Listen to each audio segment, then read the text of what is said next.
자, 제가 캄보디아를 몇 년 동안 다녔습니다. 이 캄보디아를 갔다가 이제 한국을 갔다가 뉴질랜드를 이렇게 오면 이 세 나라가 참 다르다, 그런 것들을 이렇게 참 절실하게 이렇게 깨닫게 됩니다. 그런데 이 세 나라를 이렇게 단면적으로 보여주는 것이 교통에 관한 것입니다. 교통. 예. 이 캄보디아는 지금은 많이 좋아졌습니다. 제가 2004년부터 갔는데 그때 갔을 때는 법이 없었습니다. 그래가지고 이 사진을 보면 좋은데 이 사람들이 이렇게 저렇게, 그죠? 아, 여기는 안 보이는구나. 저기는 보입니다. 예, 저렇게 뒤에 타기도 하고, 이 중앙선이 없습니다. 중앙선이. 그래가지고 이 중앙선으로 막 이렇게 넘어서도 막 합니다. 택시를 탄 적이 있는데 이게 이렇게 같은 방향에서 막 이래 오다가 끝에 가가지고 샥 이렇게 갑니다. 완전 목숨을 걸고 타야 됩니다. 예. 그게 이제 캄보디아입니다. 이제 법이 없었습니다. 지금은 많이 좋아졌습니다. 지금은 이 차에 번호판도 있는데 그때는 차에 번호판이 없었습니다.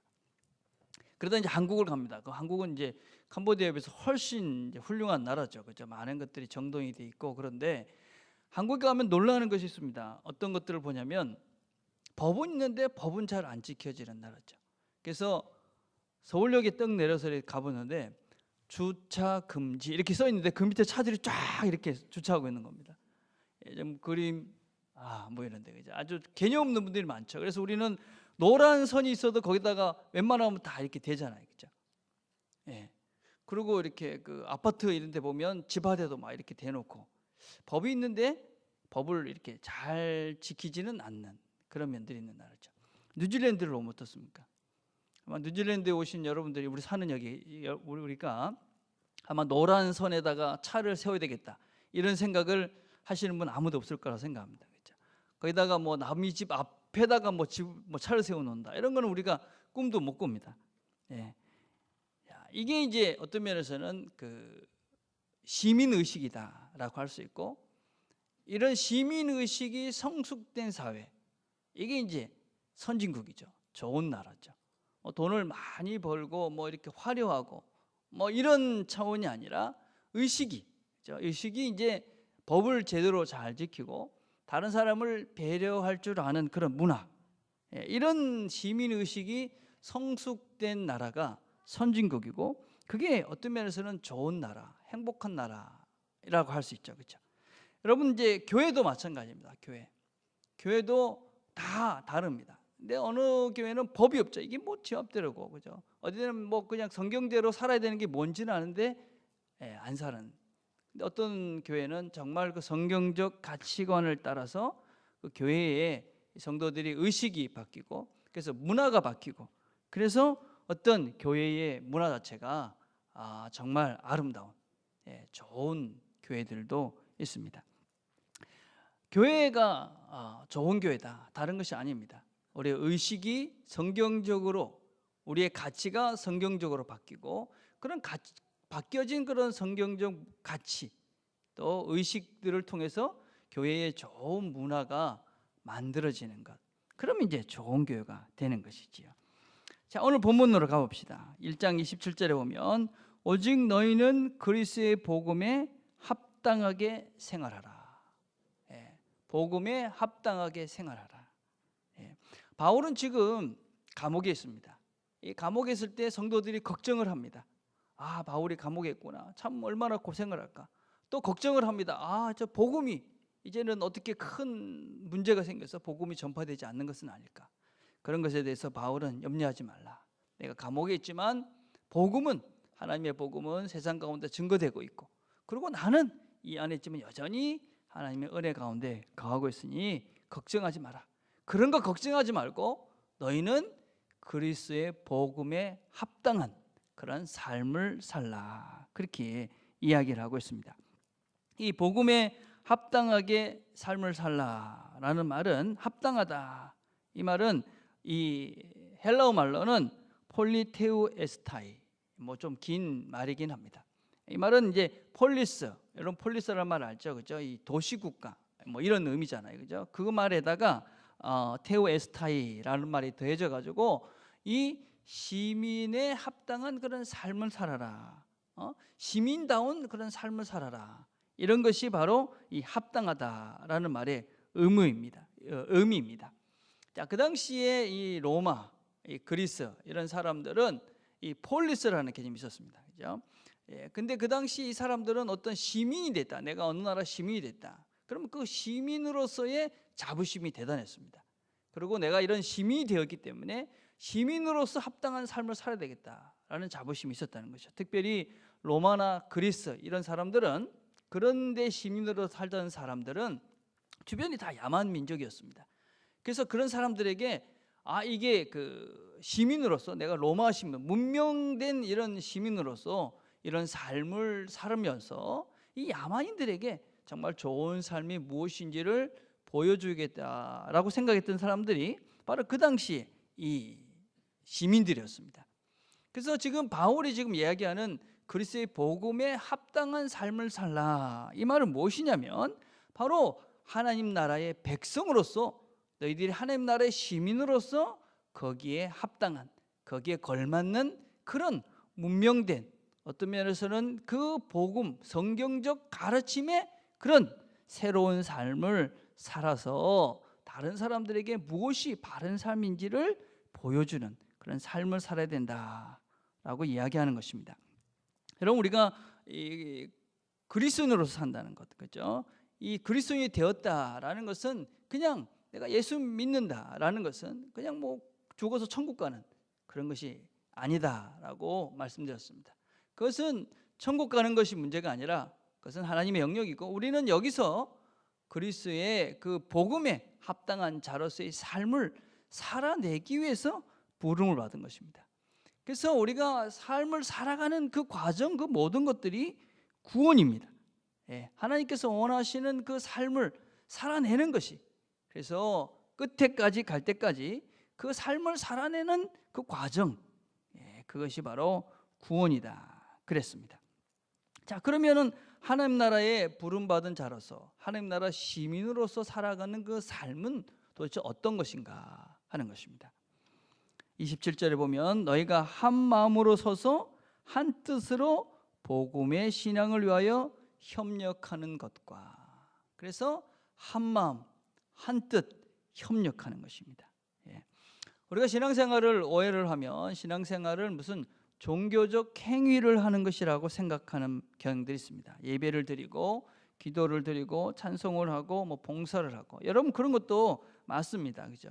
그러나 그런 것 자체가 신앙생활의 본질은 아닙니다. 교회에 와서 어떤 행위를 한다는 것 자체가 사실은 그죠? 아니라는 것입니다. 예를 들자면 운동을 하러 운동장에 갑니다. 운동장에 가가지고 왔다 갔다 한다고 운동이 되지 않습니다. 거기서 뛰어야 되는 것이죠, 그렇죠? 구체적인 뭔가 해야 되는 것입니다, 그렇죠? 마찬가지로 신앙생활이라는 것은 어떤 종교적 행위 자체가 있는 것이 아니라 그것이 추구하는 본질적인 그 무엇을 해야만이 바른 신앙인의 삶이다라고 할 수 있습니다. 그 신앙생활이 무엇이냐면 한 마음이 되는 것입니다. 한 뜻이 돼서 하나가 되는 것입니다. 에베소서 2장 13절부터 19절까지를 내용 보면 이제 보이네요, 그렇죠? 자, 이렇게 말합니다. 이제는 전에 멀리 있던 너희가 그리스도 예수 안에서 그리스도의 피로 가까워졌느니라. 너희는 이방인들과 유대인들을 말합니다. 그 둘은 원수였습니다. 절대로 가까이 할 수 없었던 존재였습니다. 근데 예수 안에서 이제 가까워진 것입니다. 그는 우리의 화평이신지라 둘로 하나를 만드사 원수된 것 곧 중간에 막힌 담을 자기 육체로 하시고, 그런 갈라진 그런 관계들, 죄로 인해서 갈라졌던 그 관계를 예수님께서 이제 그 둘을, 그 담들을 헐고 하나로 만드셨다 하는 것입니다. 2장 16절에 보면 또 십자가로 이 둘을 한 몸으로 하나님과 화목하게 하려 하심이라. 그래서 그 사람과의 사람뿐만 아니라 하나님과 인간과의 관계, 그것도 허물고 하나가 되게 하시는 거죠. 그래서 2장 18절에 보면 이는 그로 말미암아 우리 둘이 한 성령 안에서 아버지께 나아감을 얻게 하려 하심이라. 그러므로 이제부터 너희는 외인도 아니요 나그네도 아니요 오직 성도들과 동일한 시민이요 하나님의 권세이라. 신앙생활은 무엇이냐면요, 신앙생활이라는 것은 막힌 담을 헐고 하나가 되어져가는 과정입니다. 하나님과 나 사이에 막혀져 있는 담을 헐고 하나님과 내가 하나가 되는 것입니다. 너와 내 사이에 막혀져 있던 담을 헐고 너와 내가 하나가 되는 것이다 라고 말할 수 있습니다. 그림을 보시면 제가 늘 성경 공부 때 얘기하는 것인데, 그죠? 우리의 신앙생활이라는 것은 이 세상에서 예수 그리스도 안에서 하나님께 나아가는 과정입니다. 근데 그 과정 속에 있는 우리는 다 저렇게 다릅니다. 신앙의 크기도 다르고 색깔도 다르고 다양합니다. 인종이 다르고 생각이 다르고 지식이 다르고 배경이 다르고 그 다음에 우리 계층이 다르고 이 모든 것들이 다릅니다. 출신이 다르고 다 다릅니다. 그런데 우리가 이 사람들이 함께 모여서 하나님께로 갑니다. 하나님과 내가 하나가 되어집니다. 근데 내가 하나님과 하나가 되어지는 것 어떻게 알 수 있습니까? 여러분들이 하나님과 하나가 되는 것 어떻게 알 수 있습니까? 내가 하나님과 하나가 되는 것을 어떻게 할 수 있느냐? 바로 내가 너가 하나 됨으로써 내가 하나님과 내가 하나 되는 것을 깨달아 간다는 것입니다. 요한복음 17장 23절에 보면 곧 내가 그들 안에 있고 아버지께서 내 안에 계시어 그들로 온전함을 이루어 하나가 되려 하려 함은 아버지께서 나를 보내신 것과 또 나를 사랑하신 같이 그들도 사랑하신 것을 세상으로 알게 하려 함이로소이다. 내가 너와 하나가 되면서 그 속에서 하나님의 사랑이 있다는 걸 보게 된다는 것입니다. 너가 전혀 다른 너가, 내가 같이 할 수 없는 너를 너가 하나가 되면서 그 속에서 너 속에 있는 하나님을 보면서 내가 하나님이 나를 사랑하고 내가 하나님과 하나가 되어져 가고 있구나 하는 것을 우리가 보게 된다는 것입니다. 그래서 신앙생활이라는 것은 무엇이냐면 궁극적으로는 하나님과 내가 하나가 되는 것이고 이 땅에서는 너와 내가 전혀 하나가 될 수 없는 너와 내가 하나가 됨으로써 그 속에서 일하시는, 그 속에서 사랑하시는 그 사람을 사랑하시는 그 하나님을 그 속에서 보면서 내가 하나님과 내가 하나가 되겠구나 하는 것을 깨닫는 것입니다. 그래서 우리가 그 길을 걷는 사람들이 다 다양하기 때문에 쉽지 않습니다. 우리가 신앙생활하면서 오해하면 안 되는 것이 무엇이냐면 우리가 예수를 믿는다는 것이 뭔가를 자꾸만 도려내고 자꾸 이 예수를 믿는다는 것이 그냥 그 작은 울타리 안에 나를 가두는 것이라고 생각하는 경향들이 있습니다. 예수를 믿으면서 내가 더 협소해지고 편협해지고 더 왜소해지고 모든 관계들이 단절되어지고 가고 있다. 그거는 분명 예수를 제대로 믿지 못하고 있는 증거입니다. 여러분, 하나님은 얼마나 크신 분입니까? 하나님은 엄청나게 크신 분입니다. 다양하신 분입니다. 우리가 설명해낼 수 없는, 우리가 어떻게 감당할 수 없을 만큼 하나님은 다양하시고 크시고 위대하신 분입니다. 근데 우리가 그분을 닮아갑니다. 그럼 어떻게 돼야 됩니까? 그럼 우리도 그분처럼 넓어져 가야 됩니다. 그렇죠? 그분처럼 우리가 다양해져 가야 됩니다. 우리가 그분처럼 깊어져 가야 됩니다. 이 모든 것들을 담아낼 수 있어야 됩니다. 그래서 신앙생활을 바로 해 간다는 것은 너와 내가 다르지만 그 다른 너를 끼얹고 하나로 만들어가는 과정입니다. 너가 도저히 용서가 안 되고 같이 할 수 없는 그 존재를 그럼에도 불구하고 그 사람을 끼얹고 그 사람과 함께 하나가 되어져가는 과정인 것입니다. 이게 신앙생활입니다. 그렇게 함으로써 우리가 그 사람과 내가 하나가 되면서 그 속에 있는 하나님을 보고 그 속에 있는 하나님을 봄으로써 내가 하나님과 내가 하나가 되어 있구나 하는 것을 깨달아가는 것이 신앙생활이다라고 할 수 있습니다. 쉽지 않습니다. 그렇죠? 너와 내가 하나가 된다. 이렇게 다 다른 너가 내가 하나가 된다. 만만한 일이 아닙니다. 그렇죠? 얼마 전에 저희 집사람이 텔레비전 프로를 하나 보라고 해서 본 적이 있습니다. 제목이 뭐냐면 남편 아내에게 쫓겨나다. 이 황혼 이혼에 대한 그런 이야기입니다. 안 보신 분들 꼭 보시길 바랍니다. 특별히 남편들 잘 보셔야 될 겁니다. 아마. 이 황혼 이혼을 하는 그 10명 중에 9명이 여성들이 이렇게 소송을 제기한다고 그럽니다. 그죠? 근데 왜 그런가? 그 이유를 설명하고 있는 그런 내용들입니다. 예. 이 남자들이 한결같이 하는 소리가 있습니다. 뭐라고 하면 내가 바람을 피웠나? 내가 쓸데없는 짓을 했나? 난 열심히 돈 벌어다 줬다. 근데 왜 도대체 너희들이 그러느냐? 예. 내가 무슨 가장으로서 의무를 안 한 것도 아니고 난 최선을 다했다. 그런데 아내로부터 외면을 당하고 가족으로부터 버림을 당합니다. 저 사진에 있는 맨 위에 있는 분은 이혼당하고 난 다음에 갈 데가 없어가지고 이렇게 봉고차가 자기 집처럼 사실은 아주 불쌍하신 분의 이야기가 나옵니다.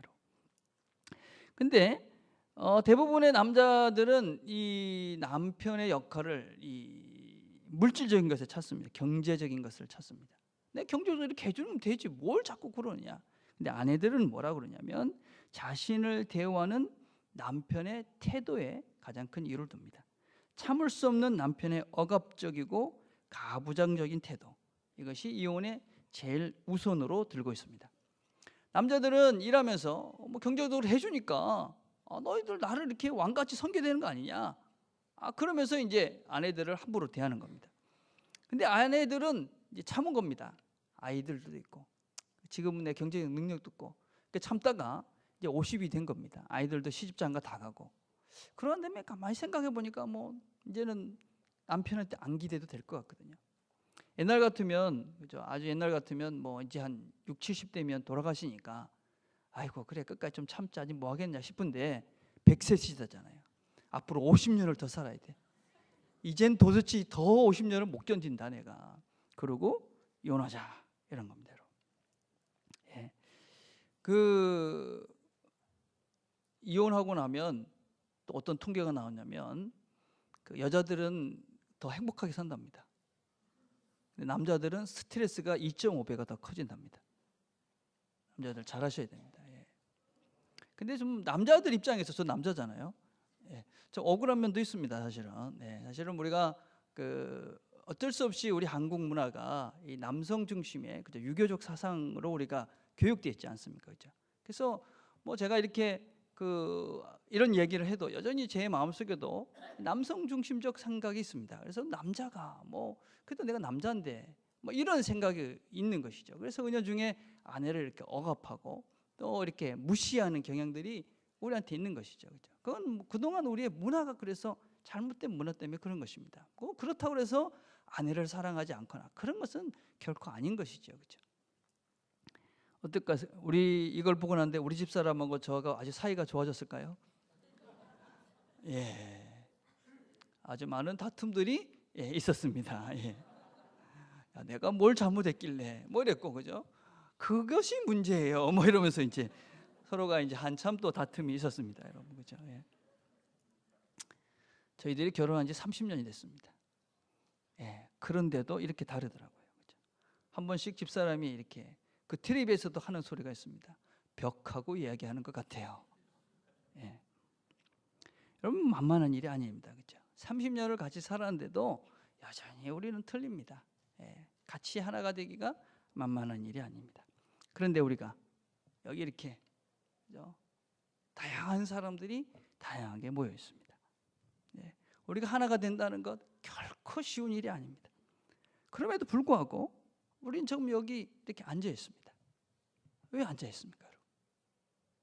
우리가 앉아 있는 이유는 예수님 때문에 여기 있는 것입니다. 그렇죠?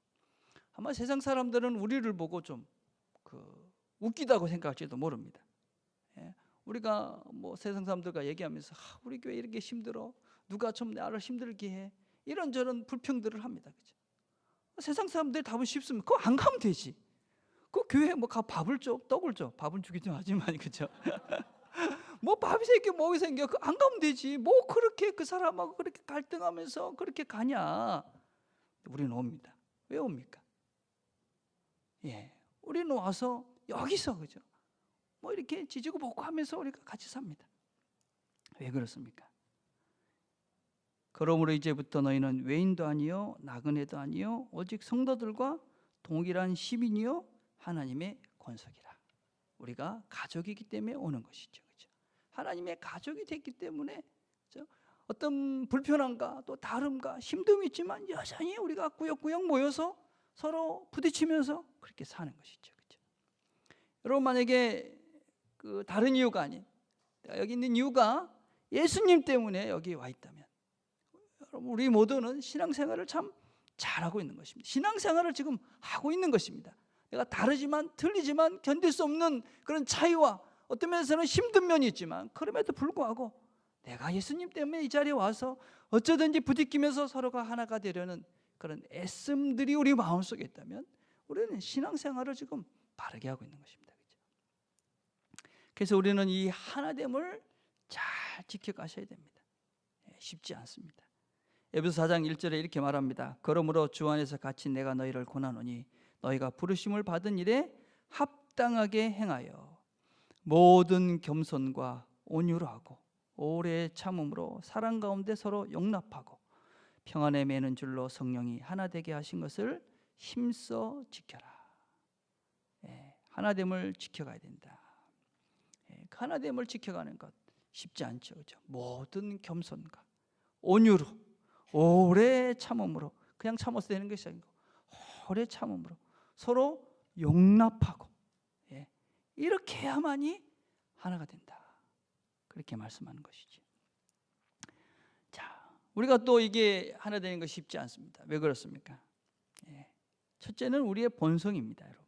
우리의 본성이 사실은 하나님과 하나가 되어지고 너와 내가 하나가 되도록 만들어가지 않습니다. 우리가 마태복음을 같이 지금 아침에 묵상을 하고 있습니다. 마태복음 16장 16절에 보면 예수님께서 너희는 나를 누구라고 생각하느냐 이렇게 물으시니까 제자들이 베드로가 주는 그리스도시요 살아계신 하나님의 아들입니다. 그렇게 말합니다.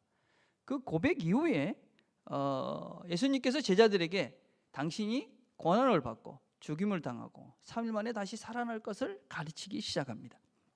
그런데 그 말을 듣고 있던 베드로가 주님, 그 일은 절대로 주님께 일어날 수 없습니다. 그렇게 이야기를 합니다. 그러니까 주님께서 뭐라 그러냐면, 사단아, 내 뒤로 물러가라. 내가 하나님의 일은 생각하지 않고 사람의 일을 생각하는도다. 그렇게 이야기합니다. 억울한 일입니다. 그렇죠? 아니, 스승이 이제 죽게 됐다. 그러면 어떻게 해야 됩니까? 아이고, 잘 죽으세요.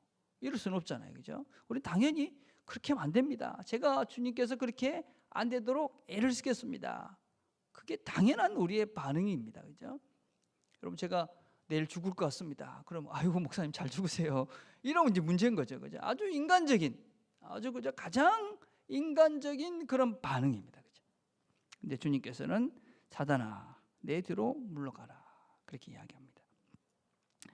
여러분, 우리가 물론 모든 것들이 그렇지는 않습니다. 그렇지만 어떤 때는 우리가 가장 인간적인, 그리고 우리가 그냥 본성적으로, 본능적으로 반응하게 되면 하나님의 뜻과는 전혀 상관없이 우리가 반응할 수 있습니다. 내가 생각하기엔 이건 참 인간적으로 맞는 것 같은데, 근데 그것에 대해서 우리가 정말 깊이 생각하고, 그리고 특별히 내 자신을 돌아보는 그것이 없이 그냥 본능적으로 반응해버리면 그것이 가장 사단적일 수 있다 하는 것입니다. 하나님의 뜻을 제대로 알지 못하고 그냥 인간적으로 반응해버리면 그것은 사단적일 수 있다. 그래서 어떻게 해야 되느냐? 마태복음 16장 24절 이렇게 말합니다. 이에 예수께서 제자들에게 이르시되 누구든지 나를 따라오려거든 자기를 부인하고 자기 십자가를 지고 나를 따를 것이니라. 누구든지 제 목숨을 구원하고자 하면 잃을 것이요 누구든지 나를 위하여 제 목숨을 잃으면 찾으리라. 우리가 주님의 뜻을 이루어가기 위해서는, 우리가 올바른 반응을 하기 위해서는 철저하게 나를 부인하고 주님의 십자가를 지는 그 마음이, 그것이 있어야지, 기꺼이 내 자신을 내려놓겠다는 그 마음이 있을 때 우리는 올바른 반응을 할 수 있습니다.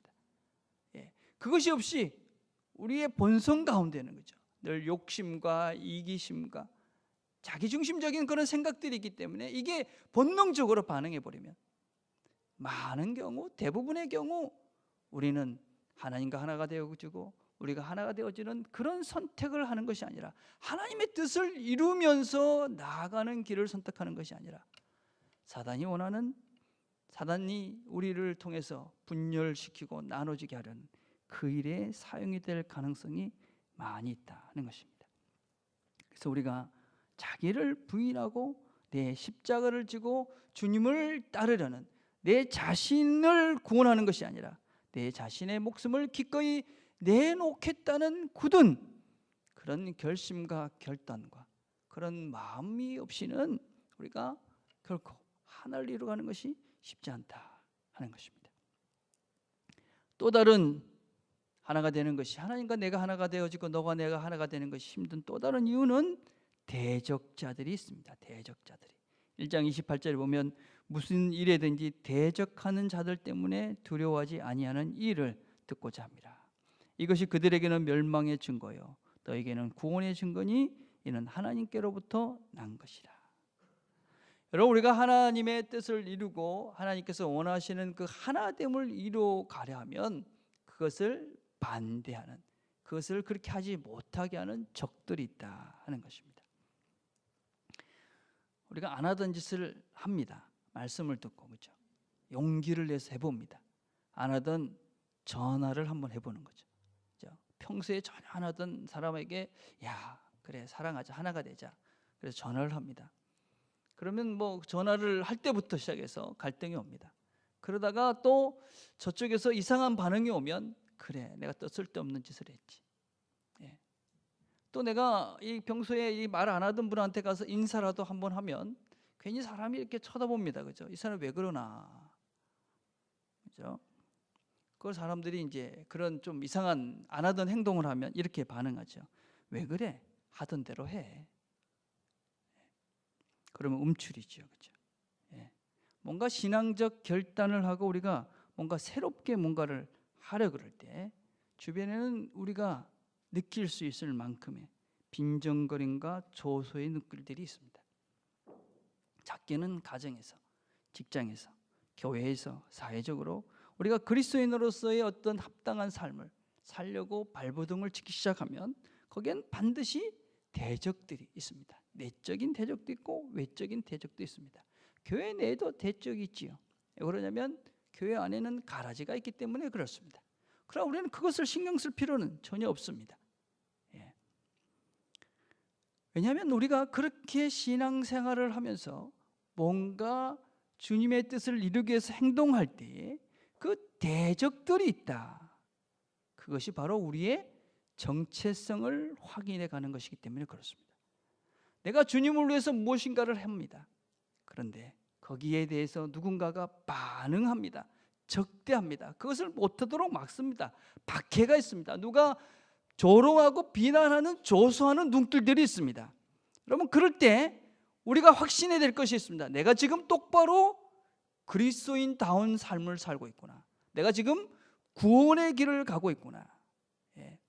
우리가 그런 방해들을 보면서, 대적자들을 보면서 확신해야 될 것은 내가 지금 바른 신앙인의 길을 걸어가고 있구나 확신할 수 있다는 것입니다.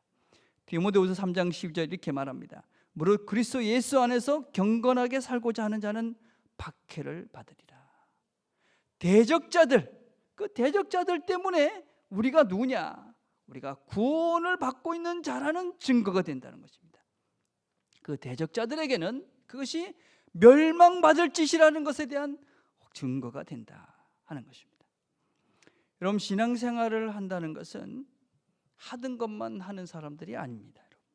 예, 안 하던 짓들을 하는 것이 신앙이 성숙해진 것입니다. 맨날 하는 것만 한다. 예, 그건 신앙에 문제가 있는 것입니다. 안 하던 짓을 하는 것입니다. 안 하던 성경 공부도 하고, 안 하던 새벽 기도도 하고, 안 하던 사람하고 인사도 하고, 안 하던 사람한테 전화도 걸고, 안 하던 사람한테 가서 밥도 사주고 커피도 사주고, 그렇죠? 그리고 우리가 안 하던 봉사도 하고, 뭐 그렇게 안 하던 짓을 해가는 것이 신앙의 성숙을 이루어가는 것입니다. 맨날 한번 주일날 와서 예배드리고 그냥 집에 가서 텔레비나 보고 뭐 그런 것밖에 하는 것이 없다. 뭐 똑같이 맨날 그러면 아무런 박해도 없고 아무런 고난도 없고 아무런 어려움도 없고 여러분은 그냥 그렇게 잘 사실 줄 모르겠습니다. 그런데 그것이 가장 사단이 좋아하는 상태입니다. 우리가 지금 성경 공부 시간에 스크루테이프 이야기를 같이 읽고 있습니다. 거기 이런 얘기가 있습니다. 상상과 감정이 아무리 경건해도 의지와 연결되지 않는 한 해로울 것이 없다. 어떤 인간이 말했듯이 적극적 습관은 반복할수록 강화되지만 수동적 습관은 반복할수록 약화되는 법이거든. 느끼기만 하고 행동하지 않는 경우가 많아질수록 점점 더 행동할 수 없게 될 뿐 아니라 결국에는 느낄 수도 없게 된다. 이 적극적 습관이라는 것은 무엇이냐면 우리가 말씀을 듣고 행동하는 것입니다. 순종하는 것입니다. 우리가 말씀을 듣고 순종하면 우리의 삶이 바뀌어지고 우리가 점점 그리스도 안에서 하나가 되어지고 우리가 하나님과 하나가 되는 것을 확신해 갈 수가 있습니다. 수동적 습관이라는 건 뭐냐? 생각만 하는 것입니다. 늘 생각만. 그래, 그렇게 해야지. 행동하지 않는 것입니다. 말씀을 듣고 내가 그래 해야지 느끼는데 행동하지 않습니다. 그럼 점점점 그 느끼는 것도 없어지고 결국에는 느끼지 못하게 됩니다. 설교를 해보면요, 설교를 여러분이 다 듣습니다. 어떤 사람들은 설교를 듣지만 소리로 듣는 사람들이 있습니다. 그래서 이쪽 귀로 갔다 이쪽 귀로 흐른다 뭐 이런 표현 있잖아요. 예. 너무 많이 들어가지고 이제는 또 그 얘기야. 그리고 너무 많이 들어가지고 이제는 뭐 감동이 없는 겁니다. 그래서 워낙 순종하지 않았기 때문에 그 말씀을 듣고 행동함으로 얻게 되는 신앙의 진보, 신앙의 성숙, 하나님과의 관계가 가까워져 가는 경험이 없기 때문에 그냥 생각만으로 늘 하다가 마는 것입니다. 사단이 좋아하는 상태다라는 것입니다. 말씀에 대한 감동도 없고 감격도 사라지게 되고 결국은 아무것도 없이 그죠. 그런 사람에게는 고난도 없는 것이죠. 우리가 순종하려 하면 말씀을 따라서 살아가려면 고난이 있습니다. 그죠? 고난이 있습니다. 어려움이 있습니다. 방해 세력이 있으니까 그 방해를 뚫고 나가야 되니 우리에게는 어려움이 있을 수밖에 없습니다. 고난이 있는 것입니다. 그런데 그것이 또한 은혜입니다, 여러분. 그죠? 그 고난이 또한 은혜의 통로라고 이야기합니다. 1장 29절에 보면 이렇게 말합니다. 그리스도를 위하여 너희에게 은혜를 주신 것은 다만 그를 믿을 뿐 아니라 또한 그를 위하여 고난도 받게 하려 하심이라. 우리가 사실은 살면서 그 삶의 고난의 순간들이 나에게 은혜였다라는 걸 깨닫습니다. 그렇지만 사실은 우리가 그 고난의 순간을 지나갈 때는 너무 힘이 듭니다. 괴롭습니다. 고통스럽습니다. 그죠? 그래서 사실은 고난이 은혜다. 만만한 이야기가 아닙니다. 그죠? 우리가 고난이 은혜다. 그럴 수 있으면 그죠? 우리는 정말 아주 성숙한 그런 신앙이 있다 할 수 있겠죠. 그죠? 결코 쉬운 일이 아닙니다. 하나님께서는 이렇게 말씀하십니다. 히브리서 2장 10절에 보니까 그들의 구원의 창시자를 고난을 통하여 온전하게 하심이 합당하도다. 고난을 통해서 우리가 온전하게 된다. 하나님 왜 나한테 이런 고난을 주십니까? 내가 예수를 좀 잘 믿고 싶은데 왜 이렇습니까? 내가 뭘 잘못해서 그렇습니까? 하나님 이렇게까지 나를 힘들게 하시는 이유가 뭡니까? 내가 뭘 잘못해서가 아닙니다. 고난을 통해서 우리의 믿음을 온전케 하고자 하는 하나님의 뜻입니다. 여러분, 그리스도인에게서 고난이 은혜다. 이거는 쉬운 개념이 아닙니다. 만만한 것도 아닙니다, 여러분. 그렇지만 우리는 고난도 은혜다라고 믿는 것입니다. 왜 그렇습니까, 여러분? 우리의 삶 속에서 의미 없는, 하나님의 간섭하심이 없는 일들은 없다는 것이 우리의 믿음입니다. 하나님은 우리를 사랑하고 계시고 우리를 가장 좋은 것으로 인도하신다는 것이 우리의 믿음입니다. 그렇죠?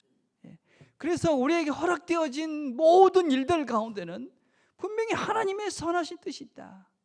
하나님께서 그 일을 통해서 나를 결코 망하게 하는 것이 아니라 그 일을 통해서 하나님께서 나를 선하게, 더 온전하게, 하나님을 더 믿게, 하나님과 내가 하나 되게 하는 그 이유가 그 일을 이루실 것이다. 그런 믿음으로 우리가 하나님 앞에 나오는 겁니다. 여러분, 바울을 보십시다. 감옥에 있습니다. 뭘 잘못했습니까, 여러분? 여러분, 상황은 점점 악화되고 있습니다. 점점 죽음으로 가까이 가고 있습니다. 바울이 이렇게 이야기합니다. 여러분도 나와 동일한 싸움을 싸우고 있습니다. 여러분은 이것을 내 안에서 보았고 아직도 내가 싸우고 있다는 것을 듣고 있습니다. 무슨 싸움을 하는 것입니까? 하나님 나한테 왜 이럽니까? 도대체 이런 고난이 뭡니까? 왜 이런 이유를 둡니까? 이유가 있다. 나를 믿어라. 네 고난에, 너의 고난에 이유가 있다. 그 이유를 찾아라. 너를 온전케 할 거다. 이것을 믿어라. 이해가 되지가 않고 답답하고 왜 이런 일들이 내 삶에 힘들고 어렵지만 그럼에도 불구하고 우리가 이 믿음의 싸움을 해가는 것이죠. 이 싸움을 하는 것입니다. 세상은 그것이 아니다. 너는 지금 망했다. 그런 고난은 하나님의 버림받은 것이다. 그런 고난을 준 하나님이 어디 있느냐. 그렇게 세상은 우리를 비난하는 것이고 조롱하는 것이고 네가 그렇게 예수를 잘 믿는데 그게 뭐. 그러나 우리는 그 가운데서도 하나님께서 분명한 이유가 있을 것이고 하나님께서 분명히 그 일들을 통해서 나를 더 하나님과 가까이 하게 하시고 하나님과 내가 하나가 되게 하실 거라는 그 믿음의 싸움, 이 싸움을 우리가 해가는 것이죠.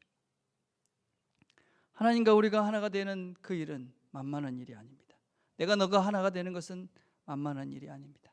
그러나 우리가 그 일을 위해서 부름받은 자들입니다. 그것이 바로 하나님 나라 백성들이 이 땅에서 하나님의 백성으로 합당하게 살라고 부름받은 그 이유들입니다.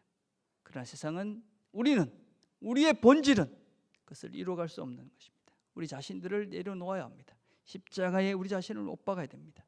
대적들이 있습니다. 그 대적들 우리를 방해합니다. 그러나 그런 고난을 통해서 우리가 누구인지를 확인해가는 것입니다. 하나님은 우리에게 믿으라고 말씀하십니다. 고난 가운데서도 고난이 선물인 것을 믿으라고 말씀하십니다. 이 싸움을 우리가 해가는 것입니다. 이 싸움을 포기하지 않고 끝까지 싸워가는 저와 여러분이 되기를 간절히 바라겠습니다. 기도하겠습니다.